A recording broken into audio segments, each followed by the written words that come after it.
En varias ocasiones, en muchos puntos de vista, especialmente para los hermanos que ya me escuchan desde hace un buen tiempo, uno de los grandes personajes que me gusta mucho citar y me gusta mostrar como ejemplo de una vida laical, dedicada, valiente y además ingeniosa y simpática. Me refiero al converso al catolicismo, el gran autor británico Gilbert Keith Chesterton, ¿no? Que todo el mundo lo conoce simplemente por sus iniciales G.K. Chesterton. Como saben ustedes, Chesterton era un tipo de una gran agudeza, de una gran brillantez, muy ingenioso, de cero susceptibilidad, es decir, le lanzaban todo tipo de improperios y de críticas. Recordemos que estamos hablando de una Inglaterra de la primera mitad del siglo XX que tenía dos corrientes dominantes. La primera era el anglicanismo ferozmente anticatólico y el secularismo ferozmente anticristiano, digamos protestante o católico, ¿no? Y frente a los dos, Gilbert Keith Chesterton se batió realmente como un tigre, ¿no? Con enorme ingenio, con mucha agudeza y con frases realmente contundentes, ¿no? Chesterton dejó una enorme obra, ¿no? Si yo pudiera recomendar algunas, diría Ortodoxia, su obra maestra para muchos, y digo para muchos porque yo sé que hay grandes chestertonianos que van a discrepar conmigo y los respeto porque saben mucho más de Chesterton que lo que sé yo, ¿no? Y La mentira del divorcio, otro gran libro que me pareció muy importante, y unos libros bastante más fáciles de leer y muchísimo más ingeniosos que los libros de Sherlock Holmes de Sir Conan Doyle, sus libros sobre el padre Brown, ¿no? Que muchos de ellos están traducidos al español. Chesterton crea este personaje, el padre Brown, que resulta ser un gran investigador, ¿no? La cadena BBC de Londres ha creado un personaje inspirado en Chesterton que se llama el padre Brown y que es muy ingenioso, muy astuto, muy detallista, es una especie de Sherlock Holmes católico y sacerdote, ¿no? Pero la serie de la BBC pierde algo que Chesterton tenía de una manera muy, muy sabia, y era todas estas enseñanzas morales y cómo en decisiones aparentemente pragmáticas, ¿no? De estafar a alguien, robar algo, matar a alguien por propio beneficio, o incluso en las acciones de pasión, cobrar venganza, provocar un duelo mortal, etc., siempre hay un componente moral, y ese componente moral no es una lección simplemente que hay que aprender. No ves, no te pelees, ya conclusión moral. No, sino que el estado moral, la crisis moral de cada una de las personas, el tipo de decisiones morales que toma a favor del bien o del mal, al final son decisiones cruciales para lo que va a suceder, para lo que va a acontecer. Son decisiones absolutamente cruciales, ¿no? Entonces, es muy importante que la gente comprenda esta aproximación del Gilbert Keith Chesterton, porque todo este sentido común, toda esta comprensión de la complejidad del ser humano, ¿no? Está en su libro El hombre que fue jueves, ¿no? Que es otro libro magnífico, épico, brillante, ¿no? De resolución completamente inesperada, pero otra vez con un fuerte componente de las emociones de las personas, de sus decisiones morales, de sus opciones por el bien o por el mal. Y recientemente en Twitter vi un debate entre personas que están muy familiarizadas con Chesterton, un debate en inglés, en lo que es, en Estados Unidos llaman del Catholic Twitter, ¿no? O sea, los católicos tuitean y tuitean abundantemente, y católicos conocidos, o sea, católicos que son editores de la revista First Things, editores del New York Post, editores, es decir, gente con prominentes trabajos, ¿no? Y con cierta influencia.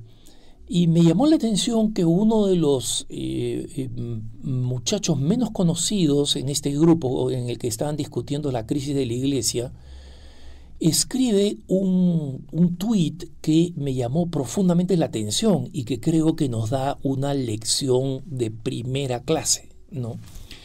Este muchacho escribió un tuit que literalmente decía, lo traduzco, ¿no? Dice, me parece bastante sorprendente cuántos chestertonianos evitan una frase rotunda de Chesterton que dice lo siguiente, y acá cita a Chesterton textualmente. Chesterton pregunta, ¿qué cosa está mal en la iglesia? Y Chesterton responde, yo. Y miren, esta respuesta puede ser sorprendente, pero son esas paradojas de Chesterton, ¿no? Chesterton está diciendo yo en cuanto que yo soy un pecador, en cuanto que soy uno más de los que caen en pecado, de los que son no son racionales, de los que contaminan la iglesia con nuestro propio pecado. Pero cuando está diciendo que esta es una pregunta que se aplica a todos nosotros, hermanos. Entonces, miren, esta respuesta me parece brillante. ¿Por qué? Porque lo que está mal en el fondo en la iglesia es nuestro propio pecado. ¿Y por qué Chesterton dice yo? La respuesta es muy sencilla, porque hay muchas crisis en la iglesia. Nosotros las vemos, nosotros las denunciamos. Ustedes saben que yo trato de responder a ellas de la mejor manera posible. Muchos de ustedes me envían muchísimas preguntas que respondo sobre cosas que no están bien en la iglesia. Pero en el fondo, ¿qué cosa es lo que a ti te consta que está mal y al mismo tiempo lo que puedes cambiar?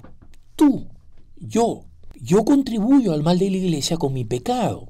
Y ojo, alguno podrá decir, pero Alejandro, mi pecado no es público, mi pecado no es escandaloso, la gente no lo conoce, lo mantengo más o menos bajo llave. Si alguno se da cuenta, no es algo que en el mejor de los casos le molestará, pero que de ninguna manera le ofenderá o le hará daño, ¿no? Y por lo menos no gravemente. Y no entendemos que así no funciona el misterio del mal, hermano.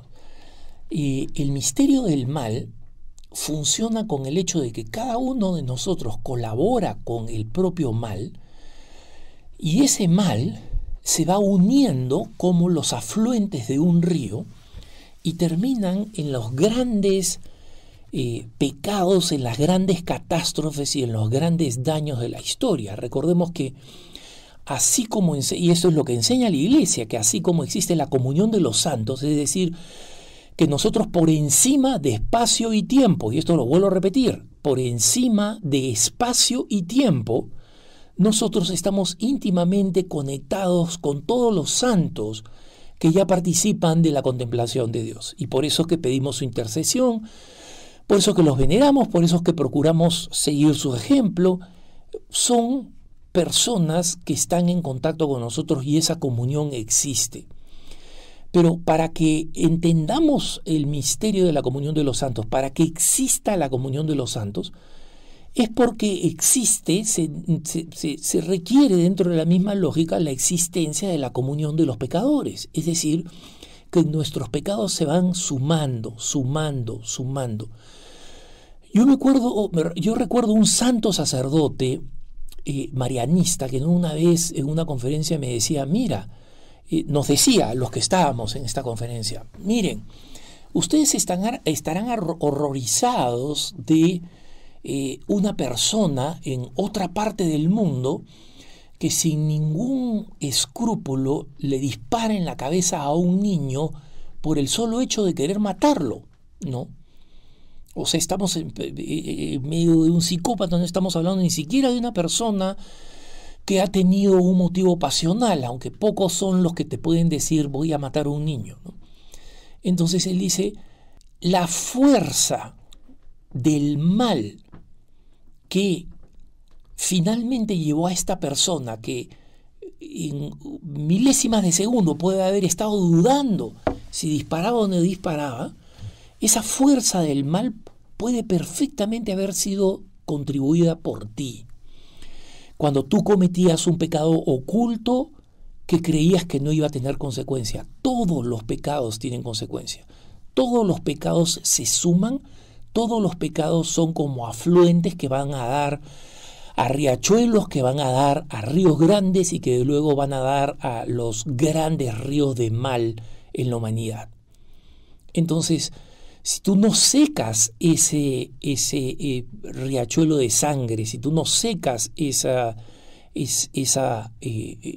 aporte que tú haces al mal, muchas cosas que están mal no acontecerían. Y esa es la razón por la cual el Señor Jesús, y vemos en la tradición de la Iglesia, tantas veces pide almas sacrificiales, almas como las de Santa Rosa de Lima, almas que sufrieron especialmente como Santa Teresita del Niño Jesús, almas que el Señor escoge para que de alguna manera combatan ese mal. Tú y yo también estamos llamados a hacerlo, a combatir por lo menos contra ese mal y el mal que nosotros generamos. Y por eso es que la santidad es tan poderosa en transformar la sociedad, porque no solamente seca esa fuente de maldad, sino que la transforma por una fuente de bondad. Veamos los efectos de la Madre Teresa, de San Juan Pablo II, de tantos santos en los que ustedes pueden pensar ahora. Pienso en el cura Brochero, en Argentina, pienso en Santa Rosa de Lima, cómo detuvieron el mal y no solamente eso, sino lo transformaron en una fuerza de bien. Por eso nunca olvidemos esa frase de Chesterton. ¿Qué cosa está mal en la iglesia? Yo.